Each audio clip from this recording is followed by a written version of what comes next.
जय हिंद साथियों। तीनों सेनाओं में टीओडी सिस्टम लागू होने के बाद से युवा इसका लगातार विरोध कर रहे हैं।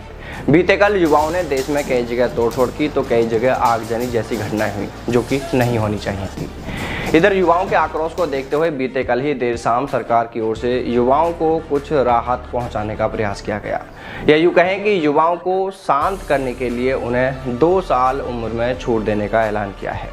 यानी सिर्फ इस साल टीओडी के तहत होने वाली भर्तियों के लिए उम्र सीमा 17.5 से 21 को बढ़ाकर अब 17.5 से 23 साल कर दिया गया है। वहीं दूसरी ओर युवाओं का कहना है कि इसमें राहत की कौन सी बात है। सेना भर्ती में तो वैसे भी 23 साल उम्र सीमा तो पहले ही थी, सिर्फ जीडी कैटेगरी के लिए ही तो 17 से 21 साल थी, बाकी में तो 23 साल ही थी। वहीं कुछ लोग जो टीओडी के विरोध में हैं उनका यह भी कहना है कि उम्र में छूट देने की बात सरकार ने जो कही है वह सिर्फ दिखावा है। युवाओं को शांत करने के लिए और खुद की गलती को छुपाने के लिए सरकार का यह नया फार्मूला है। वहीं सरकार के प्रतिनिधि टीवी डिबेट में यह कहते हुए दिखाई दे रहे हैं कि अगर युवाओं की कोई विशेष मांग है तो हम उनसे वार्ता करने को तैयार हैं।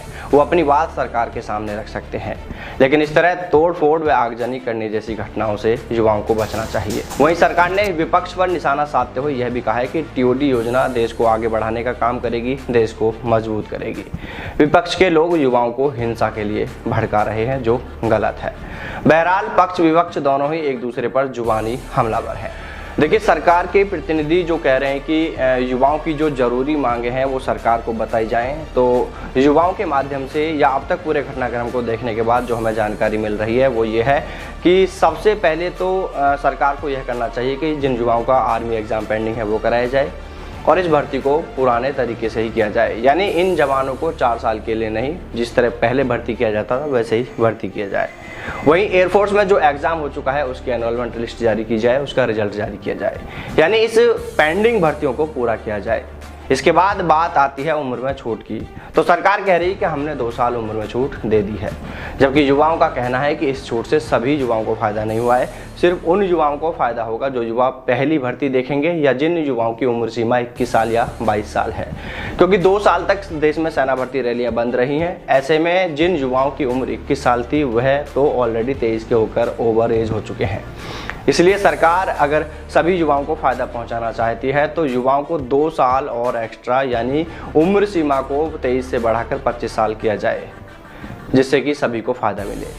देखिए, इस पूरे मामले में हमें जो जानकारी मिल रही है वो ये है कि युवाओं के ज़्यादा आक्रोशित होने का कारण यह रहा है कि जो पुरानी भर्तियां हैं एयरफोर्स आर्मी में जो एग्ज़ाम पेंडिंग है, जो भी पुरानी भर्ती है उन्हें रद्द करने से युवा बहुत ज़्यादा आक्रोशित हुए और वो आपाक हो बैठे और इस तरह की घटनाएं जो हुई हैं वो सामने आई, लेकिन ये नहीं होना चाहिए था। यानी सरकार को पुरानी भर्ती का एग्ज़ाम कराना चाहिए और एयरफोर्स का जो रिजल्ट है वो भी जारी करना चाहिए। इधर युवाओं की इसी मांग को लेकर कल नवभारत टाइम्स नाउ के कंसल्टिंग एडिटर सुशांत सिन्हा ने भी अपने कार्यक्रम में एक सवाल उठाया। उन्होंने रिटायर्ड जनरल वीके सिंह से सवाल किया कि जो पुरानी भर्तियां हैं, जिन युवाओं का एग्ज़ाम होना बाकी है, जिनका रिजल्ट जारी होना बाकी है, ऐसे में उन युवाओं का क्या होगा। दूसरा सवाल ये है सर लोगों के मन में कि जिन युवाओं ने सेना भर्ती का मेडिकल और फिजिकल क्लियर किया हुआ है और उनकी उम्र 21-22 साल की हो गई है, वो कह रहे हैं उनके साथ धोखा है। और आज जो लोग प्रदर्शन कर रहे थे उसमें कई लोग ऐसे थे सर। मेरी रिक्वेस्ट है सर, आप सरकार तक ये बात जरूर पहुंचाइए कि जो लोग फिजिकल और मेडिकल क्लियर कर चुके थे उनके उस लॉट को कम से कम सरकार कंसीडर करे। एक बार इस पर विचार हो सर।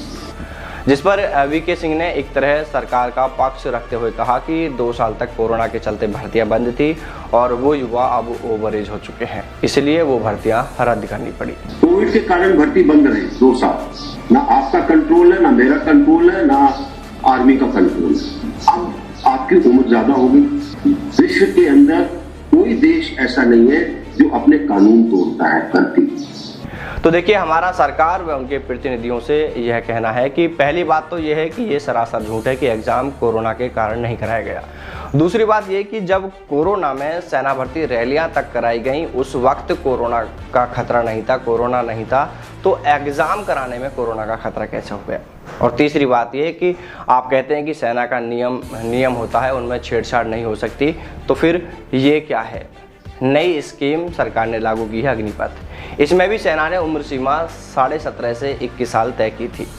अब इसे भी तो 21 से 23 किया गया है, जब आप यहाँ पर उम्र सीमा बढ़ा सकते हैं तो फिर उन युवाओं को भी उम्र में राहत देकर उनका भी तो एग्ज़ाम कराया जा सकता है, एयरफोर्स वालों का रिजल्ट भी तो जारी किया जा सकता है, वो भर्तियों को भी तो पूरा किया जा सकता है। उन युवाओं को भी तो उनका हक दिया जाना चाहिए, क्योंकि ऐसा किया जाने से इन युवाओं के साथ यह दोहरा व्यवहार होगा। एक तरफ आप कुछ युवाओं को राहत पहुंचाने की बात कर रहे हो, जबकि दूसरी तरफ उन युवाओं से उनका हक छीना जा रहा है। इसलिए अगर आपको युवाओं को वास्तव में कुछ राहत पहुंचानी है तो फिर पहले आपको आर्मी एग्ज़ाम कराना होगा, एयरफोर्स का रिजल्ट जारी करना होगा और इन दोनों भर्तियों को पुराने तरीके से ही पूरा किया जाए। लेकिन फिलहाल देखने वाली बात ये होगी कि सरकार ने टीओडी में जो 2 साल उम्र सीमा बढ़ाई है उसे युवा कैसे देखते हैं। इसके बाद युवाओं की क्या प्रतिक्रिया आती है ये भी देखने वाली बात होगी।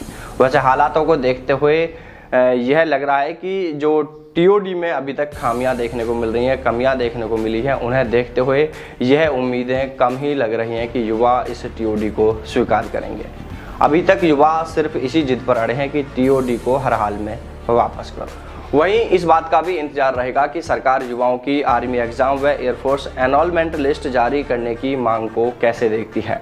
कब तक इस मांग पर सरकार की ओर से कोई अनाउंसमेंट किया जाता है। और आखिर में आप सभी युवाओं से हम एक बार फिर अपील करना चाहेंगे कि आपकी जो भी मांगे हैं उन्हें शांतिपूर्वक तरीके से सरकार के सामने रखें। ऐसा कोई काम आवेश में आकर ना करें जिससे कि कानून का उल्लंघन होता हो या किसी आमजन को परेशानी हो। तो चलिए साथियों, फिर मिलते हैं सेना भर्ती से जुड़ी किसी नई अपडेट के साथ। तब तक सावधान रहें, दलालों से दूर रहें, अपना और अपनों का ख्याल रखिएगा। जय हिंद, जय भारत, वंदे मातरम।